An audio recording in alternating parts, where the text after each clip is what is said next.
box, share your name and where you're coming from and when you graduated, and with what type of certificate or degree. That would be great. So we can have some networking virtually in the meantime. Thank you.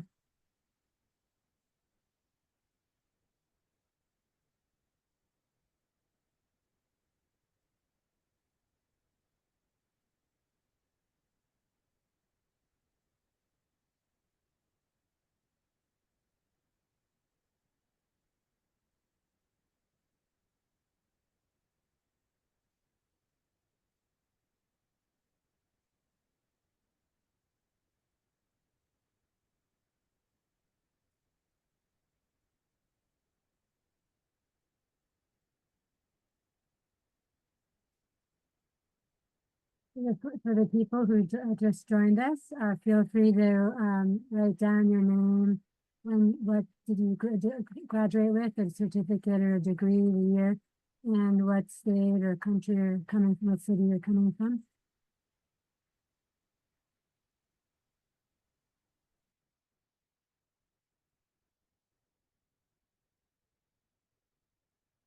I think I'll give 1 more minute, but then I'll just start within a minute from now. We'll begin the presentation.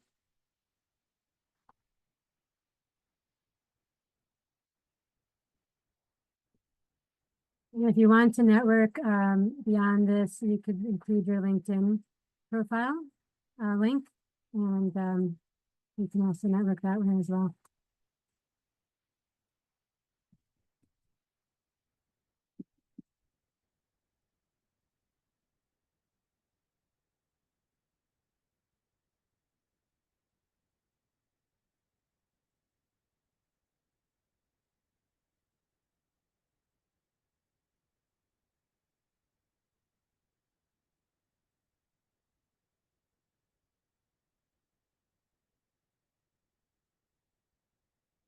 All right, so let's begin.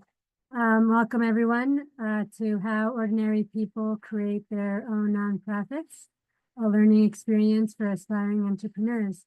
My name is Johanna Hoyos. I'm one of the team members of the Harvard Extension Alumni Association in the Latin American chapter. I'm thrilled to host this engaging and inspiring session. Today, we'll be exploring how passionate individuals transform their ideas into impactful nonprofit organizations. This session features the incredible nonprofit organization called iHelp, which stands for International Health, Enrichment, and Learning Project. It's an organization committed to enhancing health education and service in underserved communities. This organization is a shining example of how ordinary people with extraordinary dedication can drive meaningful change. iHelp's mission focuses on addressing critical community needs while empowering others to take bold steps toward building a better future. The purpose of this webinar is to hold at least 1 or 2 meetings a year. There was one webinar that we had a month or 2 ago with United Way, Colombia, and another nonprofit called Festival of Art. And they're both located in Colombia and in Bogota. And in this particular case, iHelp also helps in the Colombian communities. So this year we were focusing on Colombia. We would like to focus in other countries for the following years.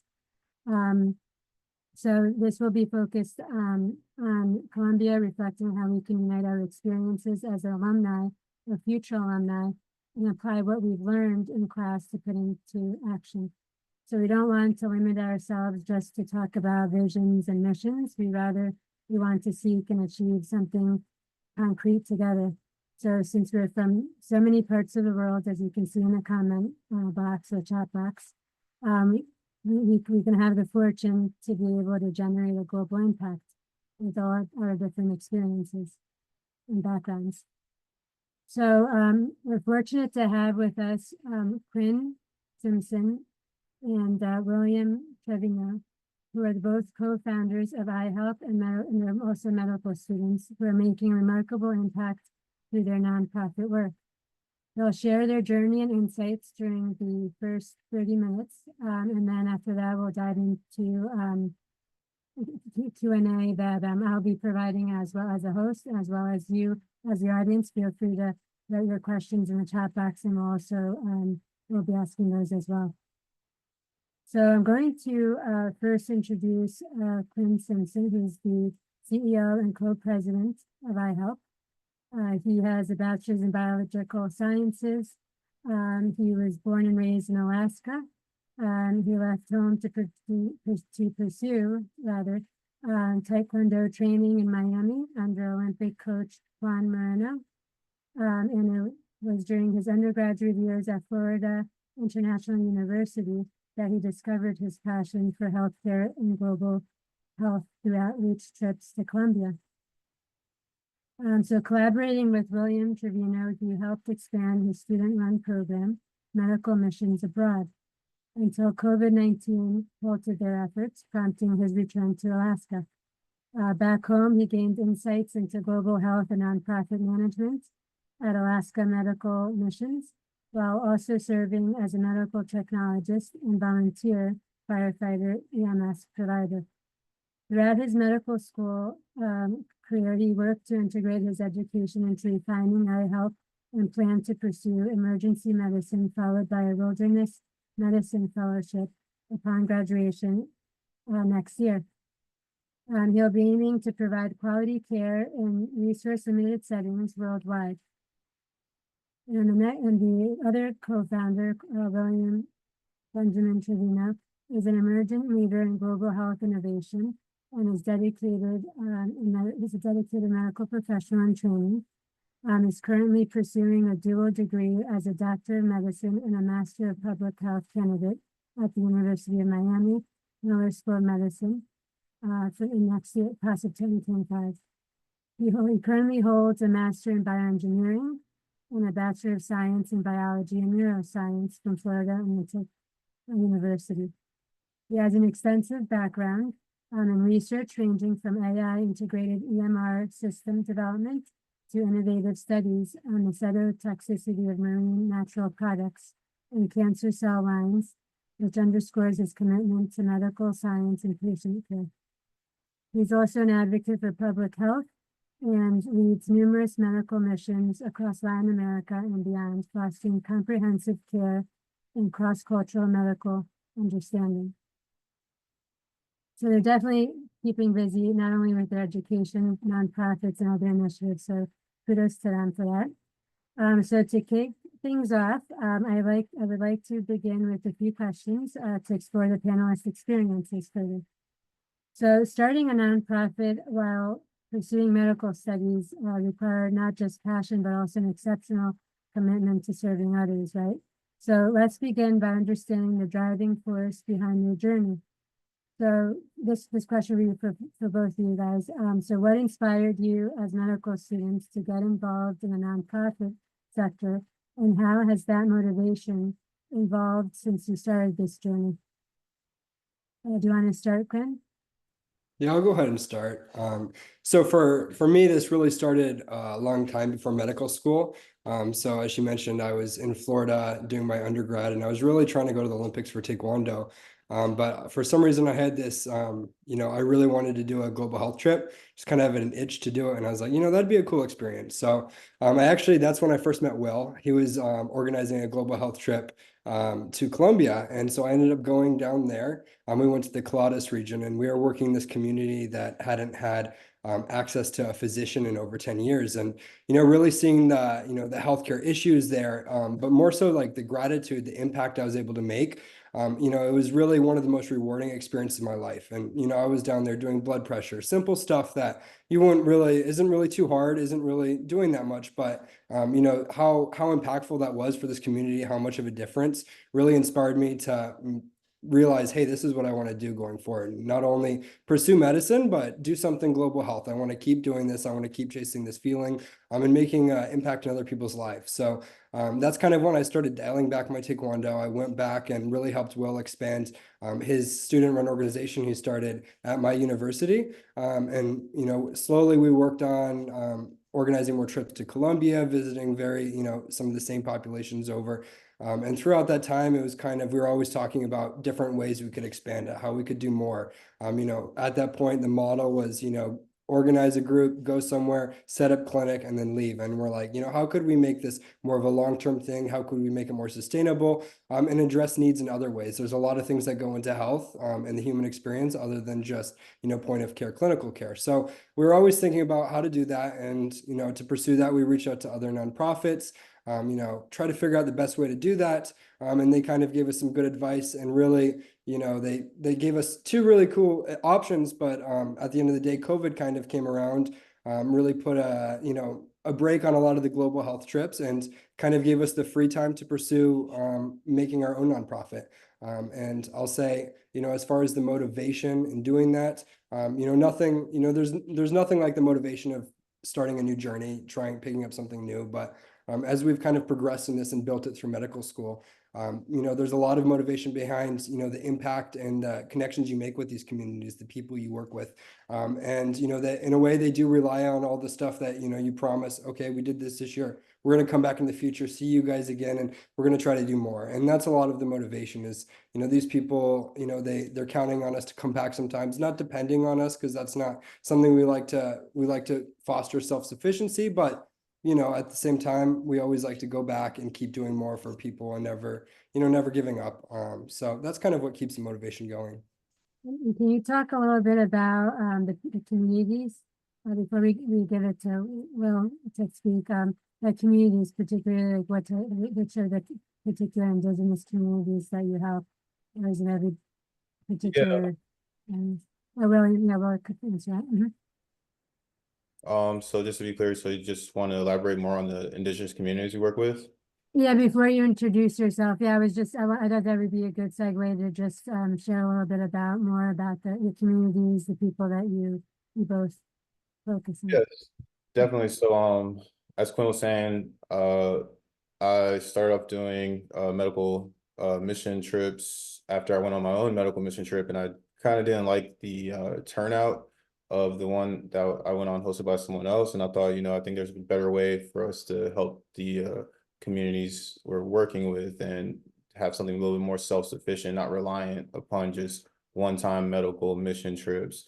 And that's led me to meeting several different communities. The main ones were the underserved individuals in the barrios in Colombia, specifically Medellin and Bogota. But while we were there, we would always see a small amount of the indigenous population, as well as like Venezuelan refugees on top of that too.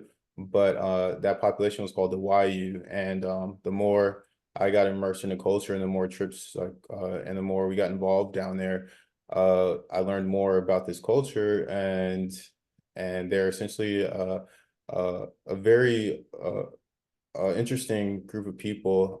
They're like artisans as well as farmers, and they've lived in a region of South America called La Guajira, and it's pretty much a desert area, so it's a really like arid climate. Not much grows out there, and they have a lot of issues with access to water and malnutrition. So they're an interesting culture in the fact that they're probably one of the only ones that weren't conquered by the Spaniards. So they have their own language, as well as like on top of learning to speak Spanish as well. They communicate their own language, so that kind of presents its own barriers in itself. But moreover, there's just a really it's a really sad thing to kind of see the severe malnutrition and the lack of education and the lack of access to water. So like a lot of the hardships they face are some of the worst I've seen in a lot of the places I've been to. For instance, like sometimes they don't have enough food to where we had to be careful with what medications we gave out, because they would essentially like eat those just to fill their stomach. So it's a really, really deprived area. So that kind of like really ignited myself to kind of go back and meet up with Quinn and have a plan how we can help out as much as we could. We met up with other organizations that work out of there too. Because we did so much work down in Columbia, we kind of built a network of relationships with different organizations in the communities as well. So that kind of helped foster that too. But it's a huge region. They don't even know how many people in that population, but it's estimated at least like 400 or so thousand of that population spread out amongst the area. So it's a very large area, and a lot of them suffered some of the same things. So obviously we can't help everyone, but we're starting somewhere and working with other communities to try to make the biggest impact we can with that population specifically. But we don't limit there. We also still work in Medellin, and we try to get into Bogota, but after COVID, that kind of affected us a little bit, but we're able to get back going and get the ball rolling again. It took a little bit of time, but that's one of the things that made it a little bit difficult with being in medical school and trying to like overcome these obstacles with travel and all these restrictions.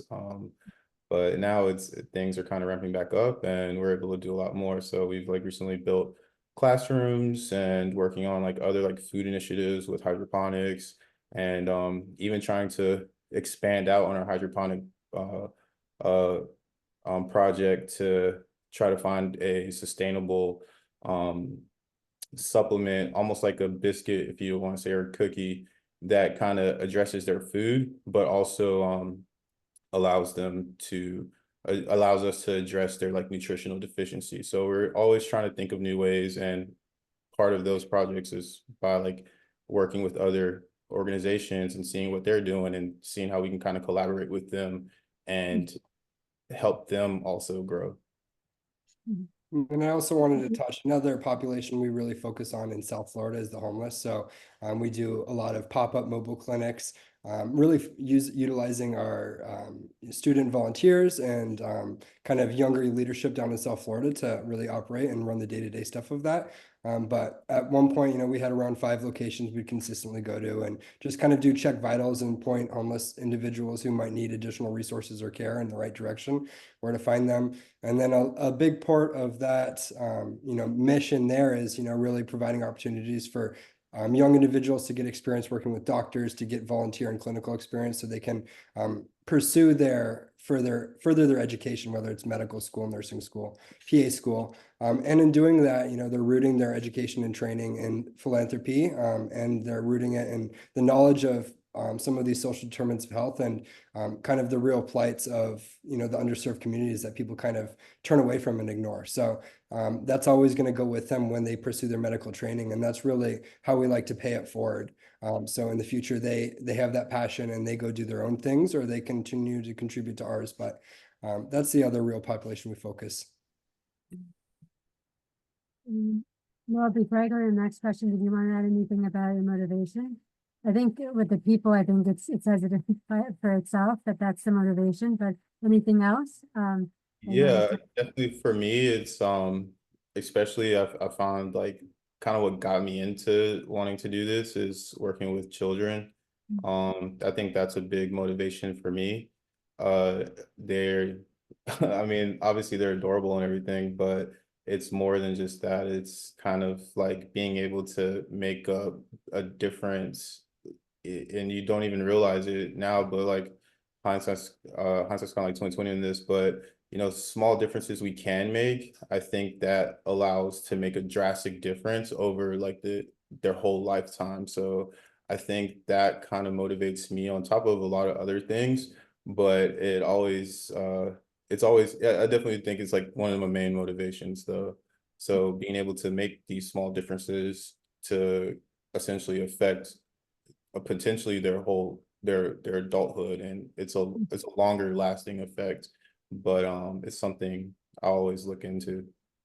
Yeah, I always say like, it's always they're always the next generation leaders, and whatever inspiration and motivation you can have for them early on is very important. Thank you for that. So your stories are definitely motivational and truly inspiring. So now let's delve deeper into how these motivations have sustained you during challenges. So the next question would be, Can you share a moment that reaffirmed your commitment to creating this nonprofit despite the challenges of balancing it with medical school?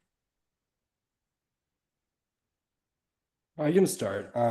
So obviously medical school is very time consuming, and sometimes, you got all this stuff on the plate for the nonprofit, and you got tests around the corner and research you need to do, and it's like, oh, I'm going crazy. But it's really hard when you're, in the heat of school and you're doing all this stuff virtually and doing all this work and you feel like nothing's happening. But there's always those moments. And for me, one of the biggest ones was last year around this time in December. We had 3 projects that were really, worked on getting going. And I was able to go down to Colombia for roughly a month and really implement a lot of them. And that was huge for me. And really reinforcing my motivation and desire to do this. So Will talked about the hydroponic project. That's something we've been really discussing and, brainstorming for close to 4 years before we even implemented it, and we're thinking of different designs. And finally last year we were able to secure the funds to go down there and build 2 prototypes, to really get the project going. And on top of that, we were able to bring donations for roughly 500 kids in Medellin at this one of our partner nonprofits, Foundation Madrid Tapestry down there. Really, cares for these children, and provides roughly 75% of their meals every day, and provides them with a lot of necessities and education that they need for life. And so being able to go down there, bring them a whole bunch of Christmas presents, we were able to work and coordinate through another nonprofit to get those really discounted and very affordably, and a whole bunch of changes of clothes. That also, like Will said, and there's nothing more, that warms your heart more than, a whole bunch of kids being happy and laughing and really excited that, someone cares, someone's bringing them stuff, someone's bringing them clothes, they've got presents and stuff. And then really topping that off, we were, Will came down, he had time to join, and we were able to go out to the YU and, meet that community. And, Will had already been there. So it was really cool seeing all of them run to him and know who he was. And, the whole time they wouldn't leave us alone. They just loved being there, and everyone was so thankful. And we were able to help start building the schools for them. And just the amount of appreciation for all around for all those projects, and to see, the years of brainstorming, planning, trying to get funding for them all kind of come together in 1 month was probably one of the most rewarding experiences I've had since starting this org. I was gonna ask about that. So when it comes to the challenges, financially and also like resources, like stakeholders, how did you, how are you able to like deal with that? To find them, I guess, find the resources, stakeholders and the financing. Yeah, so Are you also meeting timelines too, right? That's another common one. yeah, so the finances is a huge thing. One thing that, I like to say is we started off with a good blueprint of a way to fundraise. So we had something that was solid. And if you are thinking about starting your own nonprofit organization, if you've got something that works that you've been successful at, keep doing that, pursue new options, but keep doing what you've been found successful. So for us, that was fundraising at the Hard Rock. We'll set out a great blueprint in the past of, people who want to go on trips, they work in the concession stands, they fundraise, and that goes towards, their trip. And a lot of them could pay off these medical trips going a few times for those. So when we were doing that in the past, we didn't have a nonprofit. We were giving around 20% of our earnings to a nonprofit we did it under. And so when we started our own nonprofit, we were able to retain all of those. So that's something we've been trying to keep going. Obviously with a nonprofit, it opens the doors to grants, to other sources of funding. You're now tax deductible.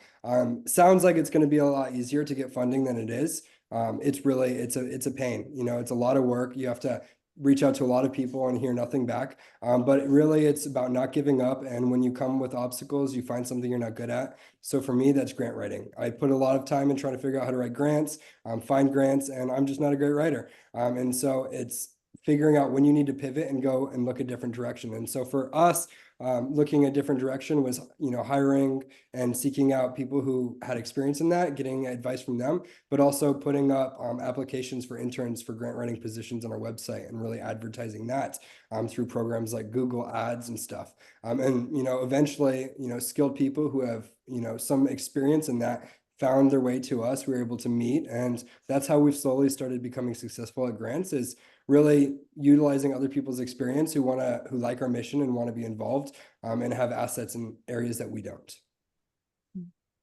Well, do you want to put your perspective in this? I'm sorry. Do you want to answer? For Yeah. your perspective, your challenges? Yeah, I think for me, I think we all have our different challenges. I think one of the main challenges for me was you know, putting in so much time and effort into this and seeing like my colleagues who, you know, aren't doing this and they're just focusing on studies and not stressing out about like, hey, how are we going to pay for you know, to get this project implemented, and hey, how are we going to find opportunities for our volunteers and stuff like that. So it can be a little bit frustrating. And then on top of that, you know, a lot of times we don't really get acknowledged for a lot of things we do. So a lot of it is just because like our passion.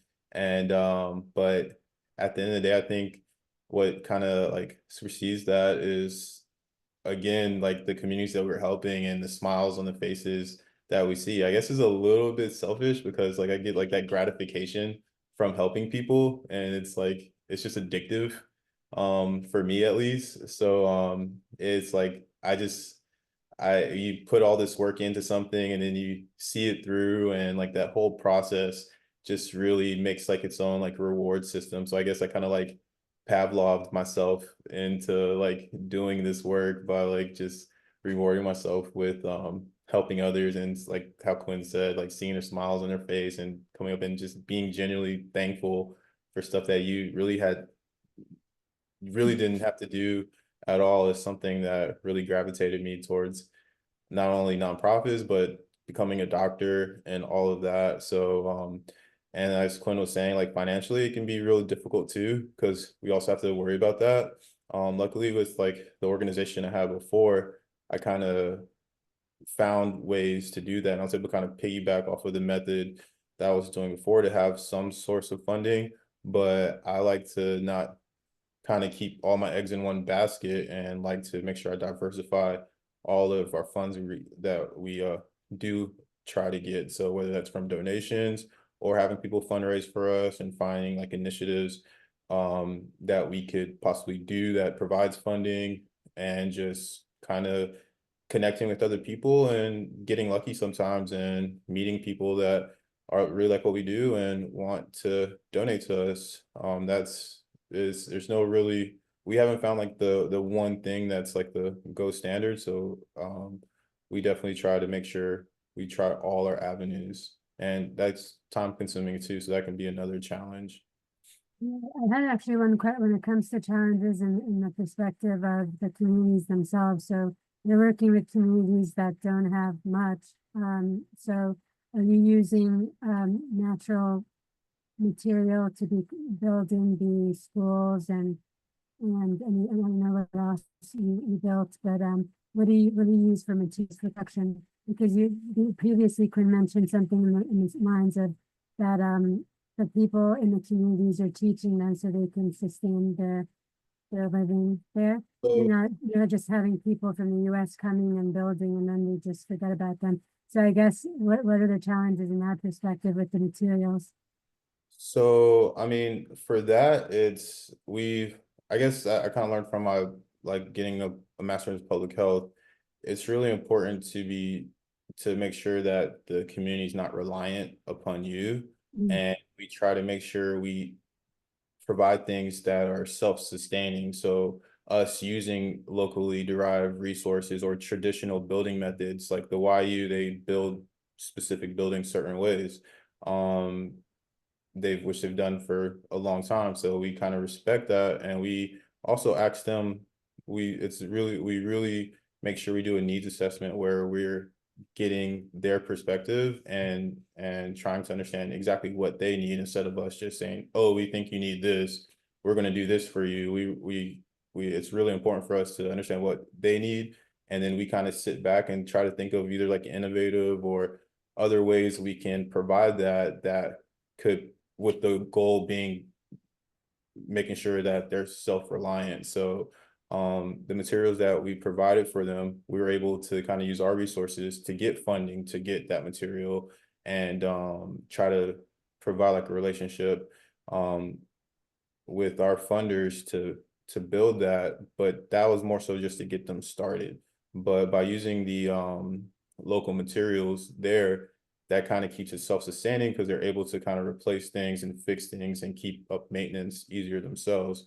So we initially just helped them to kind of get started, but the main goal with that was more so to have them to provide them with more classrooms so that way they can provide higher levels of education, because currently, like, one of the issues they have is they're not able to provide like education up into high school. So we're trying to make it to where they can learn all the levels that they're supposed to learn in order to go to college, because and we really want them to be able to get higher degrees and get higher education so that they can come back and with the hopes that they come back and help their own communities as well.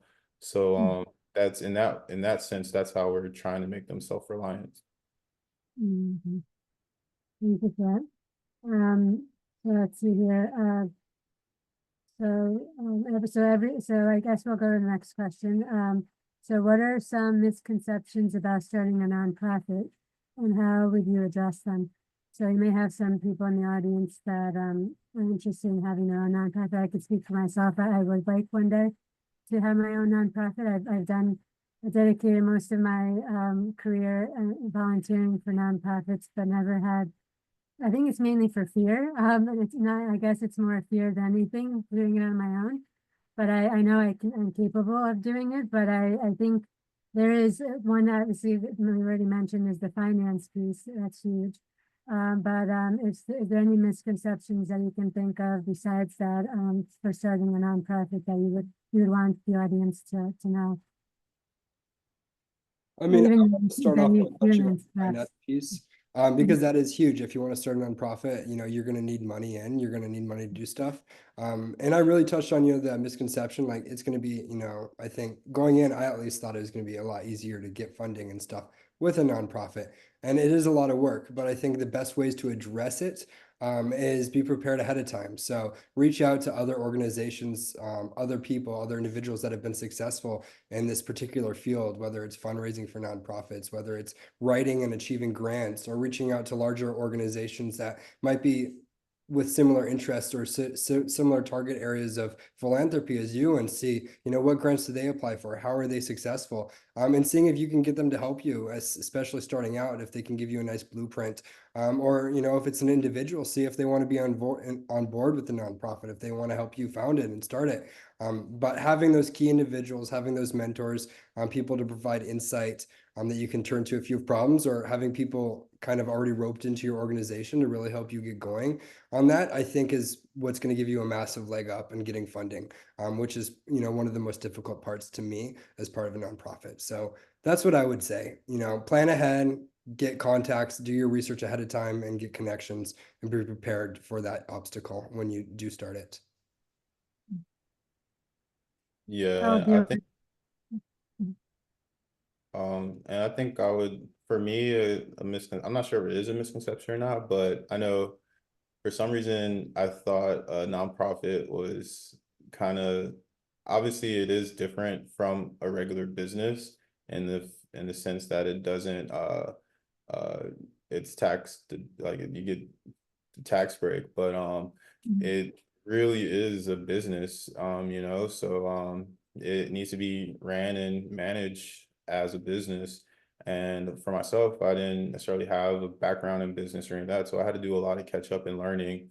Luckily, I had my own organization beforehand. It wasn't a nonprofit though, but that organization grew up huge, exponentially. So I was always in a playing a catch up game with that, trying to hone in on the mistakes that I didn't even know I made before I even created it. So kind of using that, I was able to kind of navigate uh, um, working and creating a nonprofit from scratch with a more solid foundation, in order to kind of mitigate some of the issues I faced in the past. Other than that, I think another misconception would be like similar to what Quinn said, is that like you feel like as soon as you get a nonprofit, like there you go, like all this money is going to be flowing in and you're gonna get grants and it shouldn't be no issue at all to do your projects, but it's a lot of work. And it takes a lot of time, and the grants take a lot of time, and you really have to kind of build your repertoire when you're applying for grants. You see like huge grants, though, don't get me wrong, like they're like $1 million grants and things like that, and you want to do it, but you also got to put your shoes in the people that are giving grants out. And if you're just a new organization coming out, uh there's not too many people that will be willing to give like these huge vast sums of money to some orgs.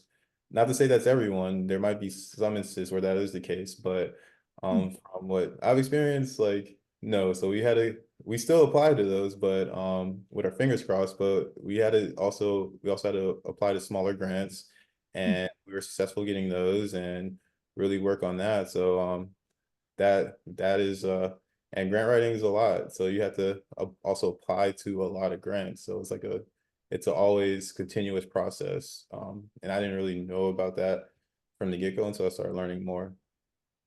Yeah, one thing to add, that it's not really mentioned, but I was amazed, for instance, the missionaries, particularly for churches, you'd be amazed how many volunteers will take out their time out of their day to help go to the country, and provide services. Like, for instance, I'm just sharing this personal experience for the audience, because you don't necessarily, I don't know if the other people in the audience are working for a nonprofit right now, or they do that voluntarily. But I worked in a pharmaceutical and biotech industry. And in any other companies, I'm assuming will be the same thing, that they have employee resource groups, ERGs. And if you take advantage of that opportunity and create team building initiatives, you'd be amazed the amount of money that people within those industries would actually be interested in donating for the cause. So I actually did that when I was at Bristol Myers Squibb. The VP approved the project, and the project was to help two particular towns in the mountains in Haiti, which they have no communication from anybody. There's not even transportation there, to the point that we were packing food in little special material bags and ship them to, and helicopters would just go and ship the boxes down, because they're. And then the other thing is that the people in my team and other departments chimed in, and we collected, I'm not going to say a specific number, but it was a 5-figure number to buy. And that was something that I learned in the process. There's wholesale websites, and if you just Google them, there's actually wholesale websites that you can buy thousands of sanitary supplies and educational supplies. This was particularly for children in Haiti. And we bought bags and we packed them all up. And these missionaries in the church that I was affiliated with at the time in Teaneck, New Jersey, I was going to go too, but unfortunately because of work, I couldn't go. But they would go in the airport with luggage bags filled with these items, and would go to Haiti in these less fortunate communities. And the kids were just like storming to the cars to get these things. So I'm just giving as an example for the audience that if you are in a big corporate or Fortune 500 company, there are possibilities that you can do something like this in a different way for these nonprofits like Quinn and Will are a part of. And I see, Adana, you had your hand up. Yes, thank you. And I have a question related to what William just said. And I want to know, how long did it take you to get people to care? What was the track record that you needed to show before someone made a significant donation? So I would say it was probably around 2 years, I would say, because it took us a year just to get our 501c3 status, and then it took a year to kind of get the ball rolling with things as well. I'm not sure if like COVID was like a little bit of factor that it might have been, but it honestly happened by chance. I think we were on the news one day, and that led us to meeting one of our other volunteers. He couldn't make it, but he's actually a Harvard alumni, and he had connections and things like that, and that ultimately led. So actually, no, 3 years. So it's actually 3 years before we got our first donation. However, luckily, you know, like I said before, I had other organizations, so we were able to kind of supplement some of the funding from that and move it over to kind of help with the process in the meantime. And yeah, so luckily I had the foresight to like, hey, let's keep this going at least for a year or two, and then by luck, honestly, we it all kind of fell together, came together. Thank you for that. And I'll Yeah. add, it did take a while to get, that was kind of our first significant donation that allowed us to do a major project, but we did have a lot of like minor donations, like maybe 1,000 up to 1,000 trickling here and there. And you know, up until then, we were mostly doing a lot of stuff for the homeless clinic, so we were still doing a lot of fundraising, student run and stuff. But you know, that was kind of the first time we had a big amount of money to enable us to do a larger project we wanted to do. Mm. Thank you for that.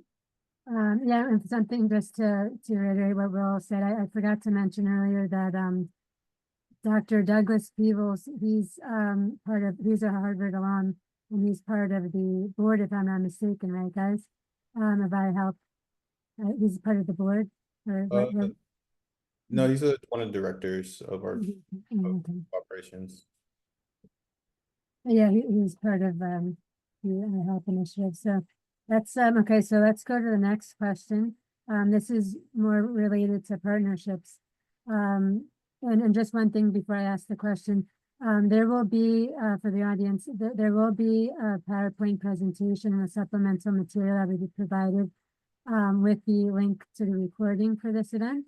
And the reason why I'm sharing this is because one of the slides that Quinn and Will have in the presentation lists some of the other partnerships that they collaborate with.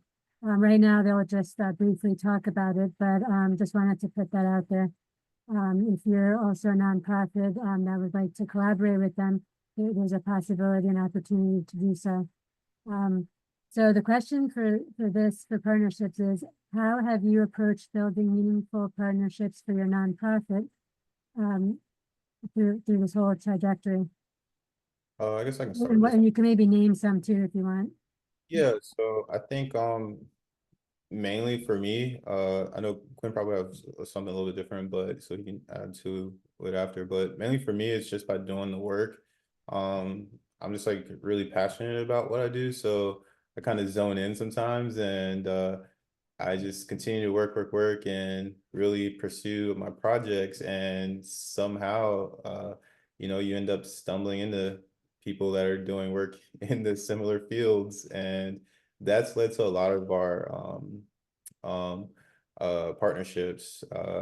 Because if I wasn't doing medical trips in Colombia, I wouldn't have gotten partnered up with one of our organizations called HEAA Foundation. If we weren't if we didn't have volunteers like handing out pamphlets of what we're doing and trying to recruit more volunteers, we wouldn't have found out about another organization, Nueva Life, which they have a really cool project that they're doing, and we were speaking about them, and we were kind of explaining what we're doing with hydroponics and trying to address the nutritional deficiencies, and they have their own similar project trying to address nutritional deficiencies with making like these nutritional packets to hand out to individuals. So that's like a way we were able to kind of collaborate with one another, and that's like a newer project, but that's something I'm really excited about getting into.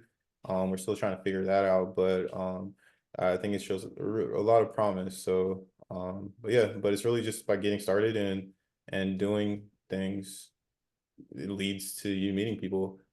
So you did a lot of research, or did you go into like a lot of networking events with nonprofit? How was the way that you found them?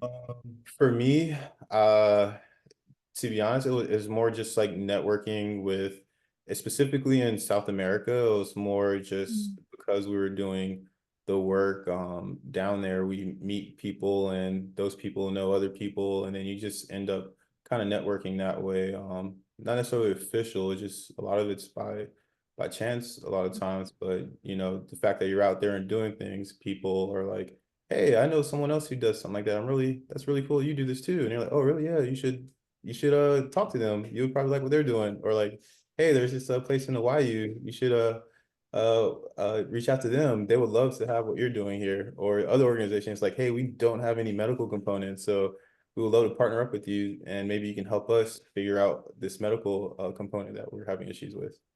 You So I know, think and to add to it, I kind of have a slightly different viewpoint on it, but you know, with networking obviously takes time, and that's something Will and I are very short of right now. But for me, there's 3, 4 main ways that help us go about this. Is one, really utilizing electronic resources, mail, phone, modern technology to communicate people when you have time. Setting up virtual meetings, meeting people that way, because people do want to meet you in person, but figuring out, meeting first, talking, communicating, getting to know each other virtually when time allows, and then once you have time, making sure you plan ahead. So for me, that looked like one organization, like I mentioned, we wanted to bring all these donations to this organization in Columbia for 500 students, and I was able to talk with some philanthropy orgs at my school that had student-run free clinics, and they told me, okay, we get a lot of our donations from this nonprofit called Goods for Good. And that nonprofit, what they do is they get all these discounted goods from Amazon that aren't used, or donations, and they'll sell it pennies on the dollar to nonprofits if you've got a 501c3. So, I was able to reach out to them, start discussing with them virtually. And then, when I had a test one day and I knew I was going to be free the rest of the day, that's when we planned to, eventually meet up, discuss how we could collaborate. And I was able to give them some medical donations we weren't using, and they're able to give me a whole bunch of donations for our project down in Columbia. So that's one way, is just planning ahead, using online sources. I think another way is delegating. We've got a pretty large leadership team in South Florida that's involved, and they run a lot of the clinics down there pretty much by themselves with a little oversight and direction. But they also go to events for students. So they'll go to FAU, FIU, present our org, allow students to get involved. And through that process, like Will's saying, just talking about what we do, other people, that want to do other things might hear and just want to talk to us. And for that, that's how we met New Eva Life. There was this young gentleman that was organizing a trip in conjunction with them, and he kind of told us about them and gave us their contact information. We're able to reach out and talk to their directors. And, eventually, just like 2 weeks ago, after a couple months of discussing with them and figuring out how we can work together, we were able to meet in person and, further develop the relationship and see how we can, collaboratively affect the YU population. So that's 2 main ways. I think the third way that we've really kind of honed in this year is through research and research symposiums and presentations. So Will was mentioning our hydroponics project.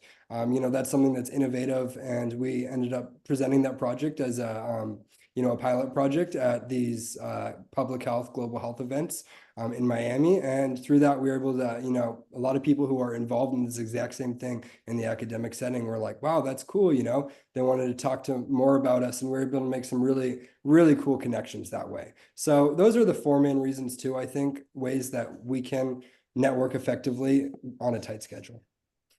That's good. Thank you both. Yeah, and I think also an issue would be like the trust, gaining that trust, right? For the people to feel comfortable in working with you or even donating. That's what I've been finding, not only in the industry, but also in the nonprofit world.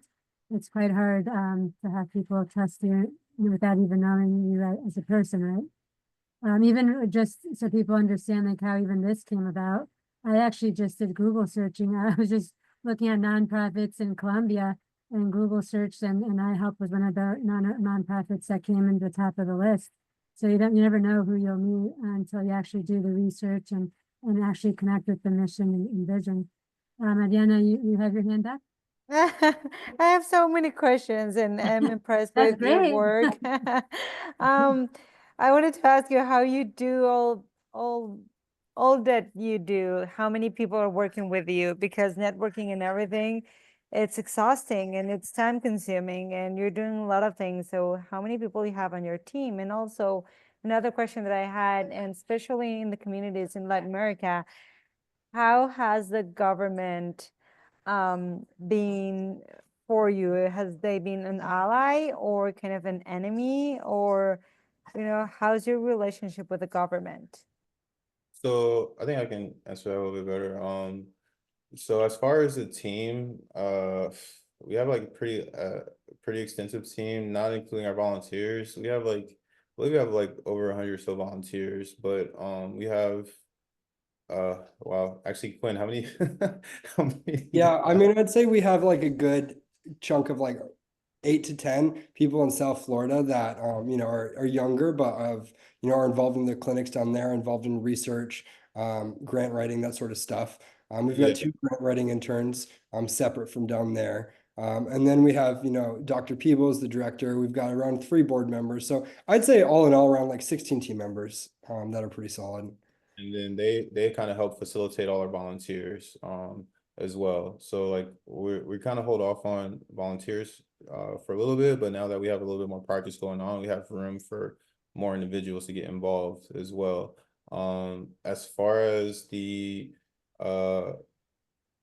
government in South America, to be honest, I haven't really had any pushback from them at all. I know I've heard stories of other individuals having issues, but I think I've been fortunate enough to the population that we are helping with, it's sad to say, but they kind of get overlooked by the government a lot. And it's a little bit different down there, depending where you are at. Like I've seen people that really like to help, but then there's a lot of people that really don't want to like help or donate to like those types of populations. And I understand because it can be a little rough there, and it's definitely not the same as over here, and people work hard to earn their funds, so they're a little bit, I think some people are a little bit more hesitant of giving out money like that, but there still are people that despite that, they still want to help out as well. But only other thing I can say with government is like when there's issues going on within like the politics in that country, that's usually the only times that we've like had issues indirectly with the government, because it kind of makes travel and getting things done a little bit more difficult, especially if there's individuals are not happy with the way elections are going. So sometimes when elections are happening down there, it can get a little bit intense, but for the most part, I haven't had any other issues other than like, hey, we can't really do this right now. It's kind of it's a little rough down here right now, but maybe after the elections and everything settles down, then we can do a little bit more. But Yeah, yeah. to add to that, yeah, I mean, we really haven't had too many encounters with the government, whether positive or negative. It hasn't really impacted. Prior to having a nonprofit and starting our help when we're still working as a student org, in Bogota, we did have the mayor once come to one of our clinics and kind of, show up, show face for the news networks and stuff, and kind of talk to us. And that's really the only actual encounter we've had with government down there. Mhm. Great, thank you. I'm gonna leave, I had another question, or actually 2 other questions, but I'm gonna stop and give the time for the audience to ask their questions. If there's anybody, I don't see any questions in the chat box that I could see. But if anyone wants to ask, you could turn on rather your microphone and ask a question or type in the chat box. In the meantime, I guess I'll ask one more question. What are the strategies that have helped you overcome, actually, yeah, oh yeah, we could go to that one. What strategies have helped you overcome obstacles in starting and running your nonprofit?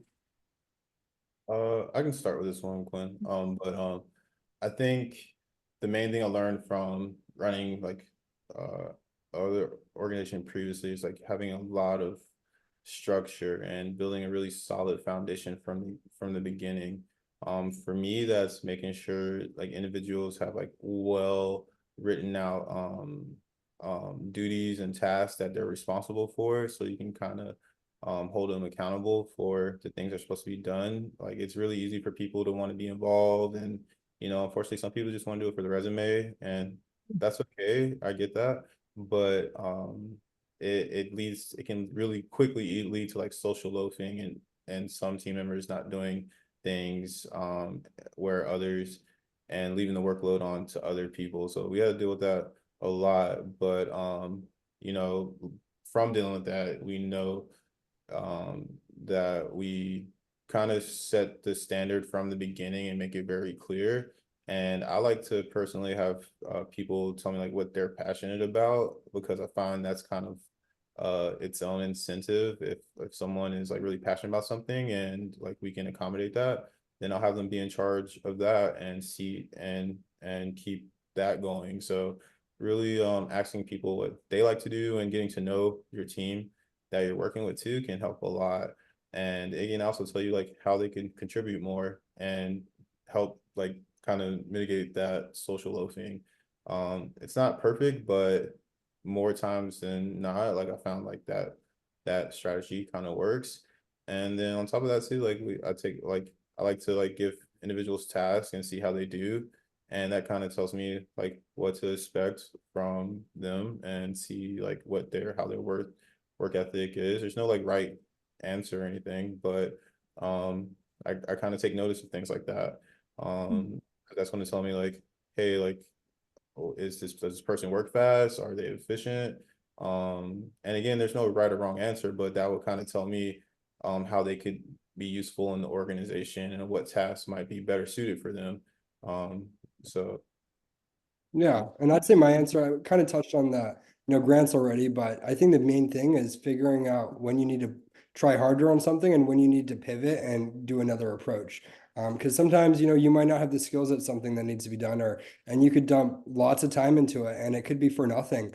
That's just not something you're good at. And you need to realize when those times come, instead of keep trying harder, doing the same thing, maybe pivot, approach it from a different angle. Maybe you look for outside help. Maybe you, like I mentioned, for the grants, try to hire someone to help you do it. And then, instead spend your time designing a web page and an application, and advertising it and getting people who might be motivated to be involved to help you do it. So, don't get rooted, stuck in a rut, focusing on one thing and one way to do it. Think of, be creative, think of other ways to approach it and tackle the problem that might not directly rely on your, resource of time, trying over and over again. yeah. Thank you for that. Thank you both. We have 2 more minutes, so I guess in a few seconds, I want to highlight or spotlight what your initiatives or your priorities are for next year. So again, like the purpose of this webinar is for us to put our brains together for next year. And if perhaps, go in person there in Columbia and the communities that you mentioned, or virtually do something together as alums to help your mission and vision. So is there particular initiatives and priorities that you envision for next year that we should be all aware of? Yeah, That's I got great. that too. I think the main thing, specifically for South America, would be our initiative with the YU still and fostering this nutritional supplement that I think is something really unique and innovative. So essentially, it's like almost think of it as like nutritional cookies. So it kind of hits the hunger issue, but it also fulfills like their nutritional deficiencies as well. So like we're going to try and pack them with the things that they're lacking in the in that community and kind of help address those nutritional deficiencies. On top of that, we also are working on trying to have work with our partner GEM, where we're trying to have our own like mobile rapid response unit that works in not only US but Latin America as well, and be able to work on natural disasters and other emergencies that might emerge, providing supplies. And so for the YU, we just, like I mentioned, we met with New Eva Life, and they've got a whole bunch of projects that, we're trying to get involved in, especially more of the health stuff that we're have a little bit more expertise. But like Will said, a lot of the things we want to focus on this year are for the YU. So helping them with a lot of their projects, we're working on grants to kind of get all of this, one big project that covers all of it. The other thing is we really want to expand our hydroponics project, making that something that, can pay for itself in production and that we can expand to the YU.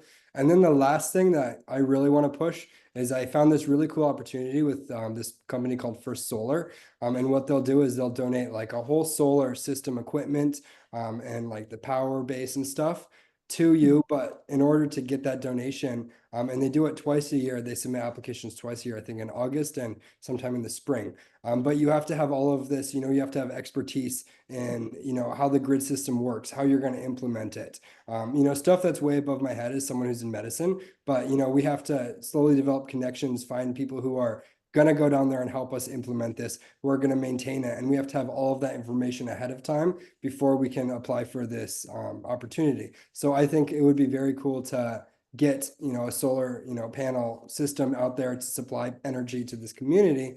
You know, and then that can in turn, you know, a lot of times they just run out of power at night times. And, you know, we also want to implement hydroponics, you know, improve their wells. And a lot of times, you know, their wells, they just need some more energy to, you know, end up pumping. So that would solve a lot of problems, but, you know, we do need the expertise, the engineers to figure out how we're going to implement this, you know, have a plan to give to First Solar in order to receive this donation. Yeah, to keep it continuously maintained as well. Okay. Okay, I'm just looking at the chat box, there's nothing else there. So there's, you know, there's people here that are from sustainability, finance, religious studies, so there's a wide range here. And they're mainly from the States here, so, but anyway, we'll have other people that are going to be watching this recording, so I'm sure we'll hear from them. So I guess we'll wrap up given the time. I first want to thank you both as panelists for all these excellent contributions. It actually makes you wonder how much you sleep, if you even sleep to do all this, but it's definitely really inspirational. So thank you for that. I want to thank all the attendees, all the registrants, and the ones that registered but couldn't join us today. We had about like more than 60 registrants, so that was nice to see. I also want to thank my team, Ariana, and the other team members that haven't been able, unfortunately, to attend for work purposes. But we're all, you know, we had a huge part in getting this to be a success. I want to also thank Lindsay and Veronica from Harvard University, who have helped us with logistics and the administration of all this to have this actually happen. And I want to also thank the audience, as I mentioned, because without you, we wouldn't have this event, right? So we appreciate everyone's time and commitment. We're very excited about the value of this session that will bring to each of you and to those who need support. We will stay in touch as we want to apply what we've learned in class as alums. We want to put that into action. So we don't want to limit ourselves to just talking about the missions and visions. Rather, we want to seek and achieve something concrete together. So we're hoping that next year we will reconnect and work together ways in which we can help you with iHelp and any other nonprofits. And so if you hadn't done so, share your email addresses in the chat box. This chat will be saved, I think, with the recording. And I guess the last thing would be that let's take this inspiration from today's conversation, continue building a better future together. Stay safe, take care, and happy holidays, everyone. Okay, thank you for having me. And Thank you. Thanks for having us. Thank you, Johanna, William, and Quinn. Please write me. I gave you my email over there because I want to connect. We as an alumni community, we can certainly help. With that application, we have a lot of people that are experts in different fields. Yeah. So let's connect next year.